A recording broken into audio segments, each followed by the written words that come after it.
దేశ అభివృద్ధి లక్ష్యాలను ప్రజల్లోకి తీసుకువెళ్లే ఉద్దేశంతో భారత ప్రభుత్వం చేపట్టిన 125 రోజుల వికసిత్ భారత్ జీ రామ్జీ కార్యక్రమాన్ని పుల్లల చెరువు మండలంలోని ఐటీవరం గ్రామ పంచాయతీలో గురువారం ఘనంగా ప్రారంభించారు. ఎర్రగొండపాలెం నియోజకవర్గ టీడీపీ ఇన్ఛార్జ్ గూడూరు ఎరిక్షన్ బాబు ఆదేశాల మేరకు నిర్వహించిన ఈ కార్యక్రమంలో కేంద్ర ప్రభుత్వం అమలు చేస్తున్న సంక్షేమ అభివృద్ధి పథకాలను ప్రజలకు వివరించారు. దేశాన్ని అభివృద్ధి చెందిన భారతంగా తీర్చిదిద్దాలనే లక్ష్యంతో భారత ప్రధానమంత్రి నరేంద్ర మోదీ, ఆంధ్రప్రదేశ్ ముఖ్యమంత్రి నారా చంద్రబాబు నాయుడు, ఉప ముఖ్యమంత్రి కొణిదెల పవన్ కళ్యాణ్ సంయుక్తంగా ఈ కార్యక్రమానికి శ్రీకారం చుట్టినట్లు నాయకులు తెలిపారు.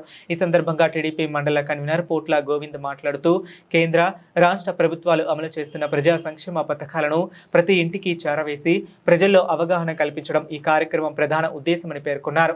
అలాగే గ్రామ అభివృద్ధి, పారదర్శక పాలన, ప్రజల భాగస్వామ్యంతో అభివృద్ధి లక్ష్యాలను సాధించేందుకు ప్రతి ఒక్కరూ సహకరించాలని పిలుపునిచ్చారు. ఈ కార్యక్రమంలో పుల్లెల చెరువు మండల TDP convener Potla Govindu, Pavuluri Mannayya, Gade Mallayya, FA Surabattini Rayudu మరియు సోమేపల్లి కోటయ్య, సోమేపల్లి సుబ్బారావు, శీలం కోటేష్, టీఏ వెంకట్రావుతో పాటు టీడీపీ నాయకులు, కార్యకర్తలు, అభిమానులు, గ్రామస్తులు పెద్ద సంఖ్యలో పాల్గొని కార్యక్రమాన్ని విజయవంతం చేశారు.